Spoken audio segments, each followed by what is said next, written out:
our offense versus their defense. You want me to start? Well, because I know you got it right here, man. Ben it's is easy. The answer. Been here, been there, been everywhere.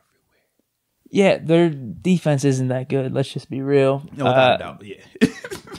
One of the key things that probably, I think I've even heard some people on TV say this, and if you just look at the stats, you watch some of their games, they're letting up a lot of rushing yards. Their run defense is not that good at all. And I think every lead back or main back from all these teams, they've had success on them. Yeah. They've been averaging at least 4.5 yards per carry. And some of their games would be even better if it wasn't for the game flow. Like I know the Colts running back, he did pretty decent, but some of these guys haven't had those attempts. The guys that have had the attempts have had big games against Cincinnati. So just in general, I think literally every game throughout the season, running backs and the offense's running game has had success on the Bengals. So the obvious thing there is like, all right, let's start running the ball. The problem is, man, I'm not feeling too hot about our running game after these past 2 weeks. Yeah, because the Cowboys' run defense hasn't been the best, especially since Dak has been down. Ravens, you could chalk that up to tough game. Yeah, tough game. You know, rivalry game. You throw the records out the window, throw the stats out the window. I'm trying to think. When was the last time we saw them consistently run the ball? Would it have been Texans? Maybe. Did we look good against the Titans? I don't remember that. No, I mean we had to go with the empty hurry up and Big Ben take over in the second half. That's been the case. Man, the Titans. We had the offensive explosion in the first half, throwing the ball. Yeah, and then we couldn't do anything in the second half. Hold on, can I look up the Titans? But no, just in general, that's kind of what I'm thinking. Is their defense isn't that good. All right, let's try to get the running game going, but I don't want it to be a same scenario as we've had the past 2 weeks. Right, you trying so hard to force it, yeah. So, all right, let's just say maybe our running game isn't going to be as hot as we think going in here. Maybe we got to focus on the passing, which if that's the case, I feel really good about. It's the same thing we've been talking about with a lot of these defenses. It's like pick your poison. I hope our running game can get something going just because the Bengals are that bad. I would feel even more discouraged going forward if we can't get something going. Yes, indeed. So let's try it, I guess. But with Ben as the quarterback, the offense, receivers, they don't have any names on defense, and they've also done a poor job in pass coverage and pass defense as well. So I'm not concerned about their defense that much. I'm really not. If anything, it's just more of, all right, is our offensive line going to block good enough for the running game, and are we going to be doing what we're supposed to do on offense? That's really it. It's just we're our own worst enemy here. Yeah, very true, man. We definitely are. I will say they do have two guys that we do have to worry about from a protection standpoint, Geno Atkins and Carl Lawson. Those two dudes get after the passer. They create havoc. We've seen it. I mean, even because they didn't play last week at the bye, but versus the Titans, man, Lawson has some impact plays from a passing standpoint, forced some turnovers just with the pressure that he was putting on Tannehill. And historically, Lawson has been able to have some success against Al, and there were matchups that they've had and stuff like that. So I do think that those two guys have to be minimized. More so pass-wise, I'm not worried about the runs-wise. But with the run game, if we just try to sit here and line up and just blow them off the ball, I don't know if we're capable of that right now because we haven't really been seeing that consistently. I do think we would have to go back to what we saw earlier in the year with some of the pre-snap window dressing. I think when we get back to doing that, I think that will fix a lot of the inefficiencies in the run game. Right now, we're one-dimensional. We will play gun.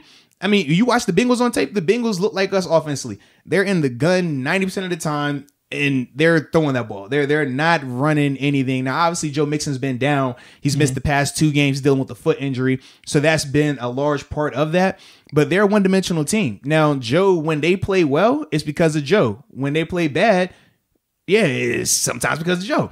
So with Big Ben in our offense, because we're one-dimensional right now, it's going to be very dependent on him playing well. Now, we already talked about him not practicing this week. We still think he'll be able to go out there and play well and get the job done. But you just see how much pressure you put on him exclusively when we operate like that. So that's why, for me, I would love to see us get back to doing some of the pre-snap shifts and motions that we saw early in the year where we had multiple 100-yard backs for the first 4 or 5 games. And it didn't matter who it was. It was Benny Snell one week. It was James Conner one week. We saw multiple guys have success running the ball. Maybe we could see if McFarland could but be a little X factor. But here. if you line up McFarland and you just say, hey, you guys, offensive line, we're not shifting, we're not motioning, just blow these guys off the ball, it's going to look like how I did last week. That's my biggest thing, man. So I think you'd have to get back to that. But in turn, getting back to that means you slow the tempo down a little bit as well. And we know with Ben, how he's been, more, I guess, pushing that whole up tempo and seeing what he can do from that standpoint.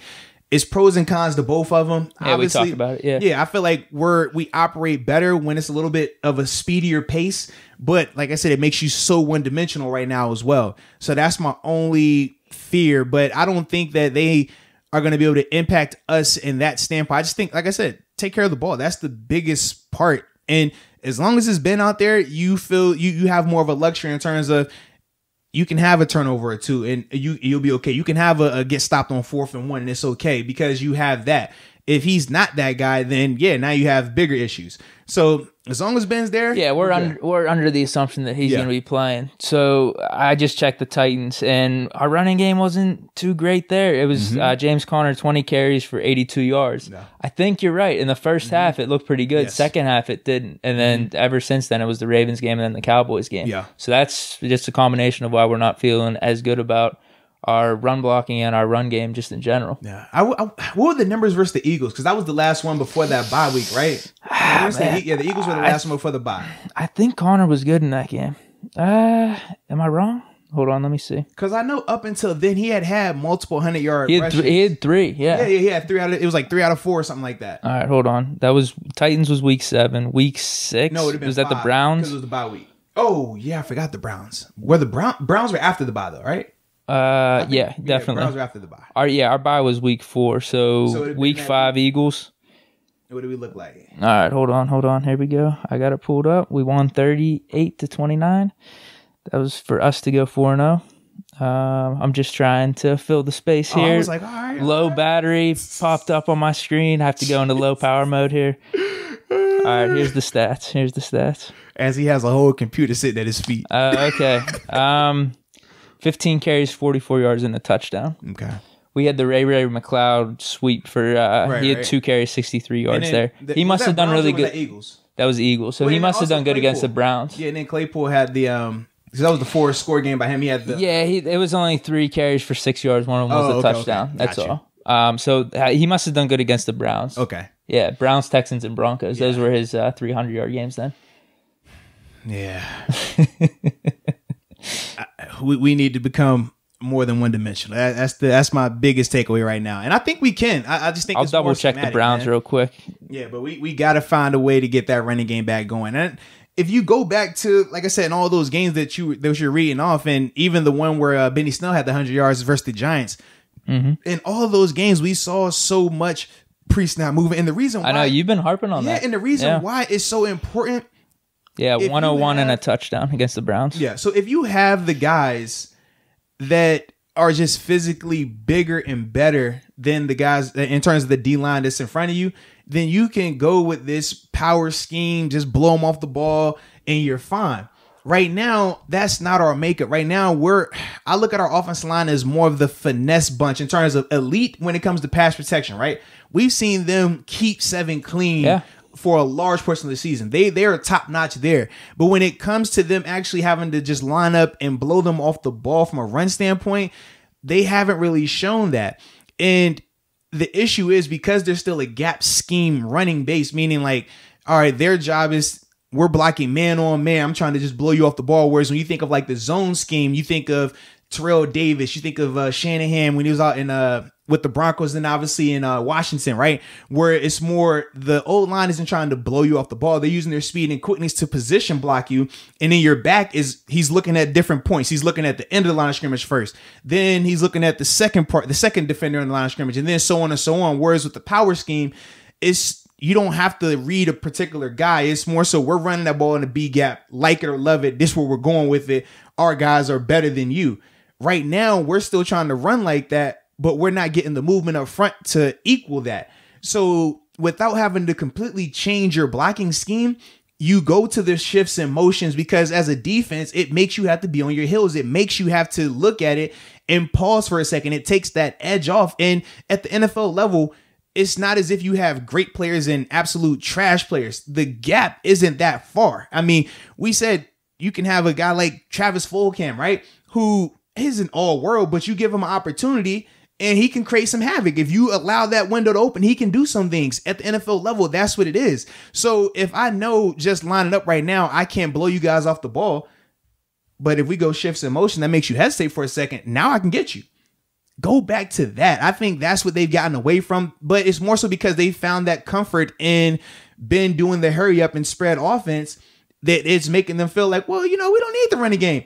It works against some of these teams, but as it gets thick and we get down this thing in terms of when you face these playoff teams obviously in the playoffs or leading up to that, you're going to need to be able to have more elements to your game. So that's why for me, I'm harping on it so much at this point in the season versus just simply saying, well, man, Ben's doing fine, man. Just keep rolling with that. Because that it's not you're not gonna be able to keep winning games that way. Yeah, the running game would definitely help, no doubt. Any offense. In fact, it's gonna make his numbers even better if we can get the running game established, man. Yeah, and there was a lot in some of those early games, man. Some of those drives. Yes, I mean, think about that, man. You saw some of it in these past few, but man, I just remember the first 4 or 5 games, like 7-8 minute drives, dude. Just calculated, just gashing the defense. And then after you run it, then you double move, then you taking a shot downfield. We would see how it wasn't all right, Ben's having to throw this on this guy who's right in his hip pocket. No, Ben's throwing to a guy that's wide open. Like, it's a lot better. I mean, when people have talked about Ben's downfield accuracy, I know you put the one little clip up, but as a whole, that has probably been the weakest part of his game. It's a lot easier when your guys are going to be separated because of that defense having to play more close to the line of scrimmage because of the run threat. Right now, they're not having a run threat, so you're having to be perfect every time you throw the ball. You're having to put the ball in tight windows. We seen the Juju catches. How many of those Juju catches is he wide open? Not a lot. It's more so him catching it on somebody. Great ball placement, great hands by Juju, and then you make something happen. It could be so much easier. His after the catch has been incredible this year. It's been really good. I mean, we've talked about it a couple times, but yeah. But that's my thing. I'm like, if you can set up the run game, man, that will take so much pressure off of those guys to be perfect in the pass game, because you asking them to be perfect for 60 snaps week in and week out, eventually they're human. Eventually it's not going to be perfect, and then it's going to cost you. So let's get this run game going, baby. All right, we're good with our offense versus their defense. Absolutely. Then? Anything else we're missing? I think we'll be fine. I really do. Yeah, as long as Ben's out there. For some reason the running game isn't going, which we're hoping it does. You're not hoping that. What? You're not hoping that. I am. No, you're not. No, because that doesn't fit the narrative. You know the narrative, baby. Ben has to be the reason. If the running game gets going, Ben technically isn't. I personally feel like he's always the reason. No, I was going to say, I just spin it that way. It's going to be like, man, nah, he let Ben air it out. No, because I'd spin it that way. Like, the running game's going because we got Ben at quarterback. If we don't have Ben there, let's see how the running game does. That's how I would spin it. So yeah, no, I just want our offense to look good, and yeah, that's all. I think, yeah, Ben's the captain back there orchestrating it all. That's how I consider it.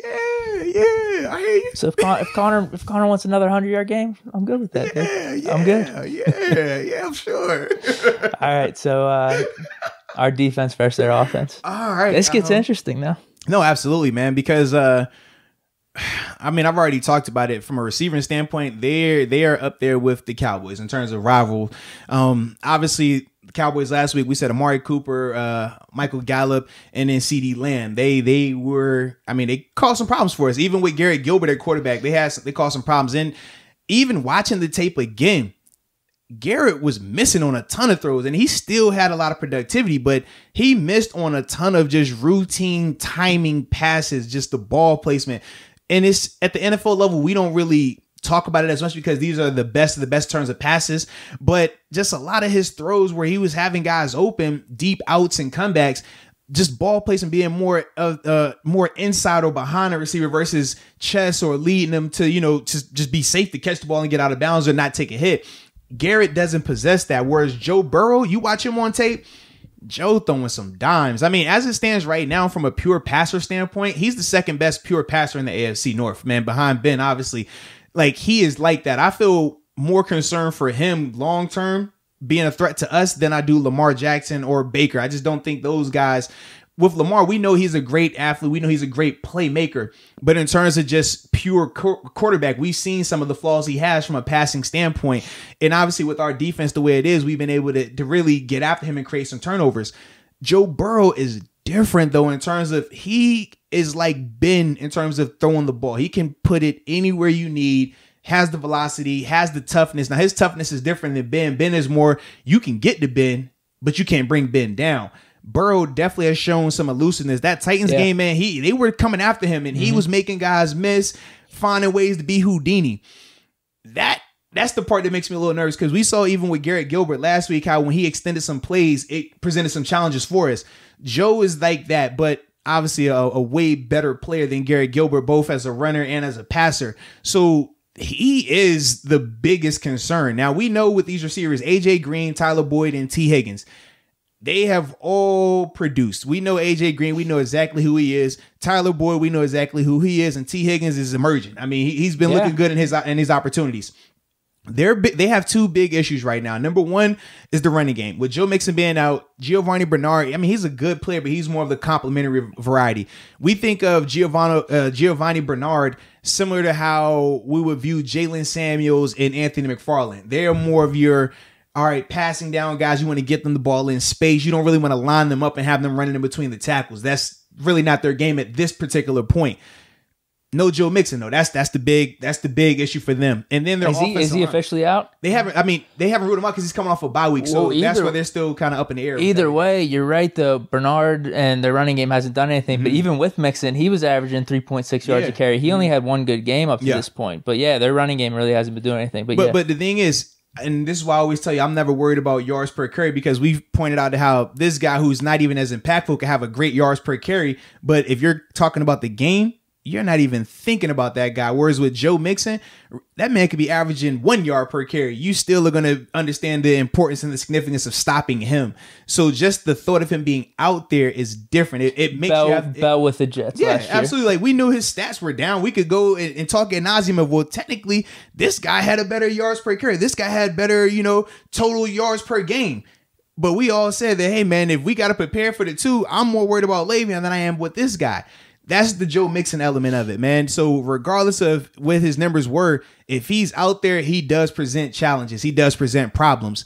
But that's the first part of it. The second part is the offensive line. They still, like I said, they if I'm the Bengals, man, next year I'm solely drafting offensive linemen in the first 2 to 3 rounds, or I'm paying guys in free agency, because you on offense, your setup is nice, but you have to protect. Right now, another reason why they're predominantly in the gun is they can't protect and hold up enough for Joe to be under center, take a 5-step drop, survey the field without being under duress. At least with him being in the gun right now, he's been able to get the ball out a lot faster, so they don't have to protect as much. But when they're asked to protect, it is not good, man. So that's another reason why you see them a lot in the gun and why they haven't been able to run. Just gun runs aren't as effective as, when you're lining up under center and just blowing guys off the ball. That's just, one, you're starting, 4 or 5 yards back, and it's more of you're trying to catch him off guard with some of the draws and some of the elongated runs. We see it all the time here in Pittsburgh. We talk about the 4th and 1 that ended up getting stopped. It was a more elongated lateral sideline to sideline type run, which they still should have got the first down on, by the way. But that's the different styles of it compared to when you're under center. You're just downhill. You can be a lot more successful, but they don't have the personnel for that right now. So that's another reason why when we talk about teams that are built for the Steelers that I think could give us challenges and teams that I don't, that's why I don't think they could give us challenges, because I feel like our D-line should overwhelm them. Now, we said that last week as well. Right. And we both agreed that we didn't feel that the D-line really played up to their full potential for 4 quarters. We felt that they showed spurts. They showed glimpses of dominance, but it was never hostile. It was never dominant. It was never, man, they can't move the ball on us. And that's what opened up the receivers. Absolutely. So for me, I look at the exact same way, but I'm challenging these guys even more this week, because I'm like, dude, like, just don't have a repeat performance. You can't have a repeat performance, man. I mean, would Joe Burrow at quarterback compared to Garrett Gilbert? Would you say Cowboys line, Bengals line, how similar there? You saying Bengals worse? No, they're pretty similar. I think Cowboys is always going to have that allure of the Cowboys because we think of them as healthy. Remember, they only had one of their original starters. This group right here is different. They have some of their guys, and obviously, what's his name? Jonah Williams, right? He was I think it was a year ago. He was the first round pick. Excuse me. He's questionable right now, right? But if he's their best offensive lineman, he's not Zach Martin from a week ago. So depending on how you view it, I think obviously Zach Martin you get more star power there, but I think across the board, maybe I would go Bengals personnel on their front compared to the line that the Cowboys threw out there last week. But either way, when you're talking about Tuitt, Cam, Bud, and TJ, should it be an offensive line in the NFL that can block us? I personally don't feel it should be. And right now, we didn't see that consistently last week. So don't have that repeat this week. You have to say, all right, man, we have to dominate this matchup, because if Joe Burrow has time with those receivers, they're going to present some challenges, man. That could be a real issue, you saw with Wentz and Deshaun Watson. Yeah, absolutely. If they can get some time on our defense, these receivers can get open. You can get a nice 15, 20-yard game. This group of receivers is way better than the Texans and way better than the Eagles. So that, to me, is why it's even more important that the D-line dominates from start to finish and creates that hostility. Now, I don't think you're going to get a scenario where we used to joke with Joe Flacco, right? We would say, man, you get to a point where you hit him enough, he'll turn it down. I don't see that in Joe Burrow's game. Joe, that's the one thing I do like about him, is how tough he is. I've seen this dude take some shots. I even had a chance to listen to the mic'd up of him, and literally he's laughing. He's just like, bro, that's good. It's good. I got something for you. Andrew Luck. Yeah, like, but no, at least with Luck was going to compliment you, right? This dude is on some like, oh, I bet we good. Like, he's letting you know he's ready to go, man. So for me, I love that, especially with young guys, because you just never know. But I think that's going to be good for the AFC North as a whole, man. I think just as we get that new wave of quarterbacks, right, that are coming in, you want to make sure you got guys that's going to keep the league as a whole, the division as a whole, viewed as a top-notch division, not a, oh, man, they suck in that division. Like, we don't want that vibe. I guess makes for more entertaining games, right? Yeah, absolutely, yeah.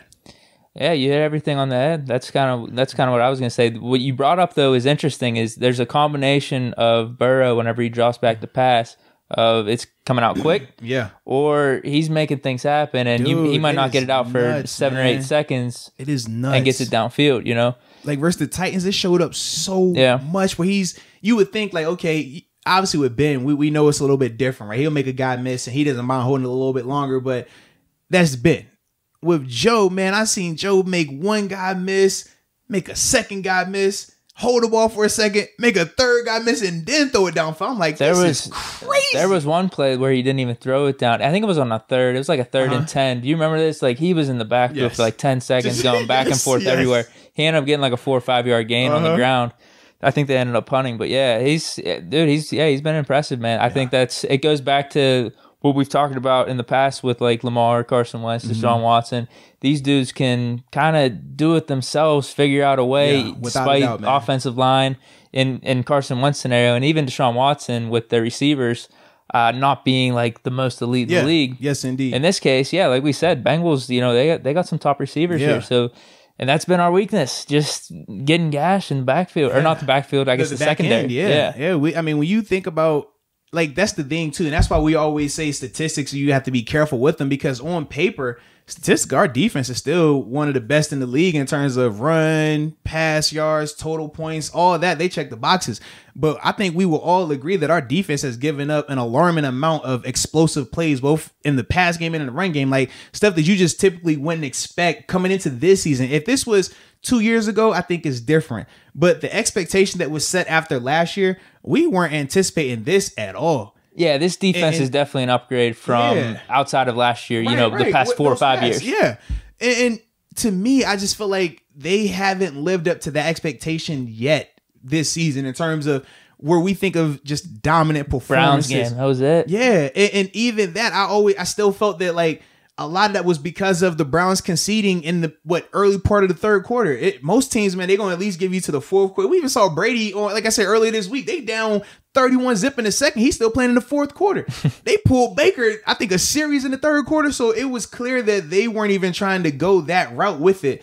And I think that kind of played into it. But I wondered to myself, like, what happened if they really would have tried to challenge us and push us in that second half? Because we've seen, scenarios where teams have had. We thought the Eagles game was over. I think it was the Texans too. I thought that one was over too. Texans, Eagles, and Titans. All three of those we thought were done, man. Broncos, with as soon as Locke going out. Especially with Locke went out, we saw it's done. And then we saw Driscoll in the second half in particular come back and really start to light us up. Noah Fant, man, we was making plays. So to me, that I don't think, like I said, none of us expected our secondary to give up the plays that they've given up. Now they've made splash as well. Very timely plays. Like it's one of those things you can't complain too much about, because at the same time we get in the pick in the red zone, holding teams to field goals whenever they are having good drives. Like that counts for something. Yeah, well, and that's why I feel like they still have been, a B plus in that vicinity, B plus range. But it's a difference when you think of what an elite defense would look like. We're not consistently seeing that from them, and it's masked by the turnovers. The turnovers give you that feeling of, oh, it's all right. It's kind of like when we talk about the offense. Well, in the second half, we were able to, spread it out, move, get some points out. Offense is all right. And it's like when you really look at it, you're like, that's not all right. I mean, we're really dominant right now, or really reliant on creating turnovers, or bend but don't break. Get down to the red zone and just hope you can, create a stop, force a field goal. That's not a good recipe. We talk about that versus Garrett Gilbert. You think Patrick Mahomes settling for field goals? We'll make him settle for some field goals. I hope so as well. That's all I'm saying, because it's a different level to it, man. And that's my thing. I'm like, are we looking to do enough to win these games, or are we trying to make sure we're doing enough to win a Super Bowl? Like, if all our focus is on going undefeated and beating these type of teams, well, sure, yeah, you do what you've been doing. But if you're trying to win a Super Bowl, this is not going to be the competition. You're not worried about the Bengals in the AFC Championship. You're not worried about the Bengals then. You got to be making sure who you are worried about. And we know those teams. And the only way you're going to be able to beat them is if you address these issues now. Get them out the way now. Fix it now. So we'll see, man. Yeah, let's do it this week. Let's do it. Because actually, well, no, here's the thing. That's hot takes. I'm tripping. No, here's the thing. You talking about these quarterbacks of that type of caliber that we could be running into in the playoffs. I mean, Joe Burrow, he's good though, man. You know what I mean? This is a good test. This is a good test. He's good. I'm not saying on some of these guys' level in the top 5 and 6, but so that's why for me, I was like, I didn't look at it as like I don't put him in the test category. Just that's me personally though. I just feel like because like I mentioned, like their team isn't good enough with Wentz, Watson, Lamar. So like you could, I guess we have faced quarterbacks of like this type of caliber. Then I don't know. I guess it's just another small test. Then I don't know. I mean, are we playing? We're not playing any of these quarterbacks in the regular season. We don't. No, that's the problem. We don't face anyone in the NFC. We don't face Mahomes. So that's why for me, I'm like, we can't just fall into that trap of, because the schedule is going to allow us to beat these teams, that's all we're focusing on and gearing on. It's like, bro, you got to be doing more than that. You got to be getting prepared for what's bigger than this, man. Because even with that, we're still not even dominating these teams from start to finish. Like, we got to get it right, man. It is good getting the dubs though, and the dubs are most important, without a doubt. I'm trying to think though, what defense or teams have been that dominant? Maybe it's just a weird year, man. I haven't deep dove into all that. Yeah, but because Kansas City, like them against the Panthers, is still close games. Kansas City's never been viewed as an elite defense. No, but I'm talking about like dominant teams. I mean, we're 8-0. I mean, I'll take it. But you're right. There's always room for improvement. It's just funny that we're 8-0, just complaining about certain things. But hey, we know what the goal is here. Yeah, the goal is Super Bowl, man. But this is why, I mean, you've heard me talk about, even from a record standpoint, and people have had their issues with this in terms of when the NFL doesn't view the Steelers as the number 1 seed, right? But they're like, well, they're the only undefeated team. Just because you're undefeated, it's different between being the best team on paper and the best team that is just the best team in general. Even when we talk about just quarterbacks, right? You'll view Ben as the best quarterback, even though when you look at the stats on paper, it's like, that doesn't add up, but because I watched the game. Right, but so same thing, right? So when we're talking about, even though the Steelers are 8-0, and they've beaten these teams they're supposed to beat, it's like, man, we know when we watch these other teams what that looks like. We haven't seen that from our team just yet. That's what I mean. But this year, though, I don't know if they're... So wait a minute. So you're going to act like the Chiefs haven't put up crazy wins. They haven't had blowout wins. The Ravens haven't had blowout wins. We acting like that right now. The Saints haven't had blowout wins. The Bucks haven't had blowout wins versus quality opponents. We just saw the Saints whoop up on Brady and the Bucks, who we said probably were the NFC favorite at one point this year. What does that mean though? Because then they're also struggling against the Bears. Or like but Kansas City against the Panthers is 30-33. But this is not saying the Panthers are that bad or anything, because they're not actually. They're not. And then the caveat, but them with the Chargers, Chiefs with the Chargers, and we already said Justin Herbert's a good quarterback. That's a good team. I know, but they've had close games. And even with the Chargers, you realize they've had double-digit leads and lost them in, I think, 3 of their 4 last games. So even with that, they're still a good team. They have to work on the execution at the end of it. But what I'm alluding to is you're naming off teams that are still good. But we blew out the Browns. Like that's the thing. Yeah. Like, and they're supposed to be a good team too. So okay. I mean, we have that. I don't know. Do we want a more frequency of the blowouts? Is that what we're looking for? No, I would just want us to play a lot better and more consistent. That's what I'm looking for. I mean, if we're looking to just get by, I mean, the Bears, for example, the Bears on paper, hey man, they getting by. They're winning. They're good. But I guess that's my point. Yeah. I don't know. Is there any team that has been that crazy consistent? That's the standard in years past, no, maybe. Even this year, in terms of when you're trying to make it as, well, they've looked perfect in every game. I'm not saying that. But these other teams that I just listed off have looked a lot better more games than we have, even though we're winning. That's the difference. That's what I'm saying. Okay. Like, what teams are you thinking? I already said it. Chiefs, Ravens. I said that, man. Both of those teams have looked dominant at portions of the season, man, versus multiple teams, not just one team. That's what I'm saying. Saints, once they figured out, and the whole issue with the Saints was what? When they lost Michael Thomas, for those 3 weeks, they were trying to figure out what their offense was going to look like. Even when they blew out the Bucks the other day, that was probably their first game of finding a new, their second game of finding a rhythm of, okay, we don't have our star receiver. This is how we're going to attack teams. Still different. And that was, like I said, with them losing, I mean, you could make the debate if he's their best player on their team or not, Michael Thomas versus Drew Brees, depending on how you want to view it. But you can just see the level in which they play it consistently or more times than not. That's what I'm alluding to, man. As of late, though. What do you mean as of late, bro? Like, they look bad in the first half of the season. No, they look bad. Or not, the first half of the season up to this point. When Michael Thomas went down, that's when they look bad. I don't think he's played at all up to this last game. He missed. No, Michael Thomas hasn't been back. He missed, I think it was 2 or 3. It might be more than that. I don't think he's played. For a while. He's been down for a while. And it took them time to adjust to that. That's what I'm saying, man. Okay. Yeah, but we can't. So what's the excuse with the Bucks then? Huh? What's the excuse with the Bucks? What do you mean? I mean, because this is my point. There's been a lot of ups and downs with a lot of these teams, like Seattle. Everyone's been high on Seattle, but then we've already said with Seattle, it's Russell Wilson. We said that their roster is not good. But people got them as the Super Bowl contenders, though, out of the NFC. I personally haven't said. I thought we both said Tampa Bay. That's what we said. Out of the, I don't know. There's probably 3 or 4 teams in the NFC. You put Seattle up there. They're contenders, but you realize they're allowing a historic rate on defense right now from a passing standpoint. I mean, they are in line to be one of the worst defenses in the history of the NFL. Like, that's what they're on par for. So that's why, for me, I never view them as that. I think it's more Russ dominant. If Russ plays well, then they got a chance. But if he has a game where we saw how the Bills were able to get after him, that team looked bad once he got taken out of it, man. Once you can create that hostility with Russ, they're not the same team. I think that the Saints, Bucks, they are way better than the Seahawks. Way better. Yeah, but then this is even coming off the Bucks just getting blown out, and then you could talk about the Packers. They got blown out against the Bucks. They've had some shaky games.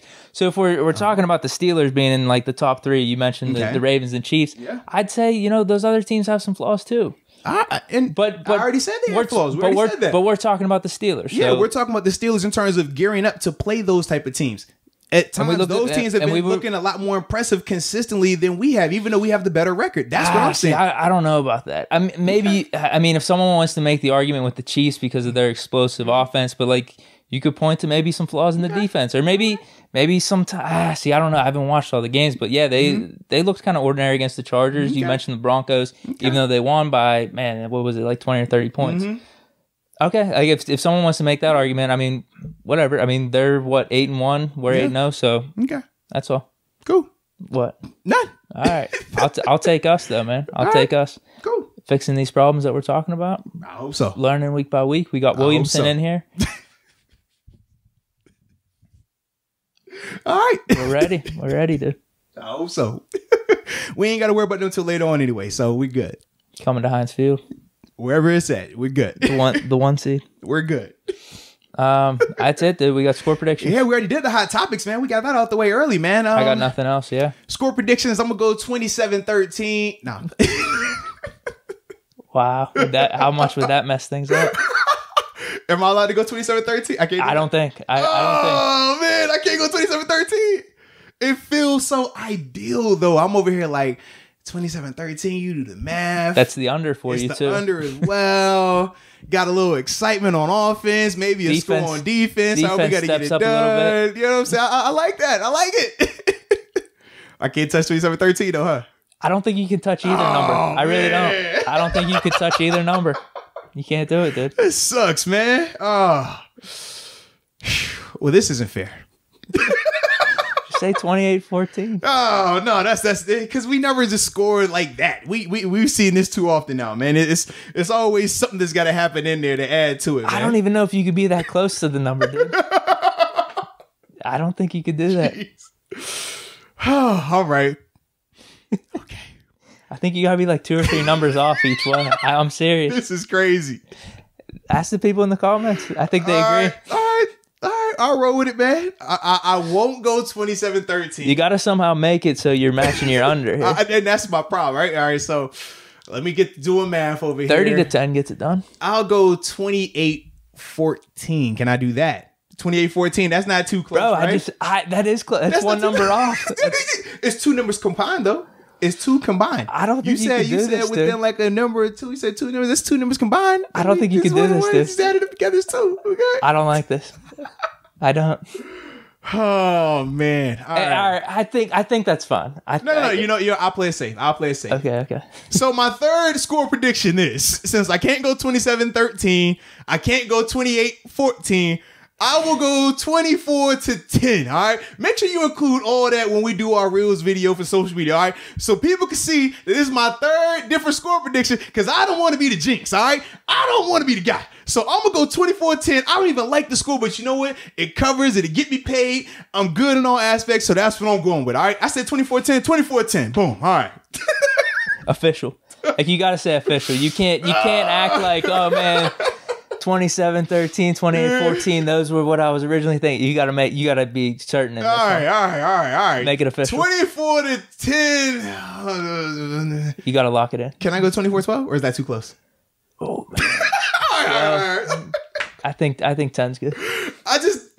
Asking Joe Burrow, who's coming off of what they scored. They put 30 something on the Titans.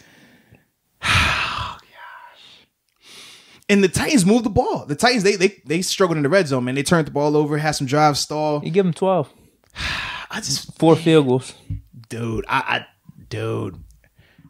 Garrett Gilbert was give moving. Give him 17. Garrett Gilbert was moving. But then I got to worry about my You could do if I go 24-17. Oh, you could do 27-17. You could do that. You said that's too close. You said 27. That's too close. Yeah. That's 27. So I can't go 26, 27, or 28. You made this up. I'm following the non-superstition. All right. You told me it can't be that close. So I'm kind of handcuffed here. I either got to go 25 and under or 29 and over. Mm-hmm. And I don't like either. You might need to just go back and switch your over under. You said you could go either or. No, so. I don't mind that, but I don't believe it either. I'm not going to throw it out there if I don't believe it. Right. Yeah. Do you think? Well, you probably do think that they're going to combine. Well, technically, your 27-13 doesn't. You know.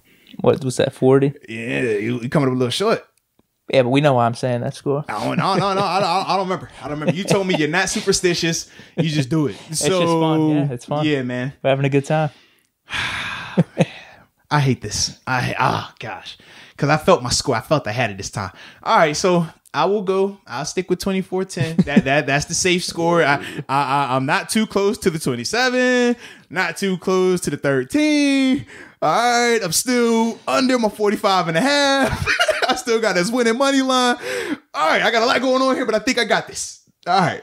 Listen, dude, Burrow, to fit in with your narrative, Burrow could maybe move the ball a little bit, but then just some their running back fumbles in the red zone or something like that. Oh, I said the Titans struggled in the red zone. The Bengals, they were fine. They scored their points. I'm talking about this game. Okay. Any given Sunday, man. Right. We just saw it last week. We weren't expecting Gilbert to be doing anything. But I'm expecting Joe Burrow to do something. That's what I'm saying. That's what I said. The running back might fumble.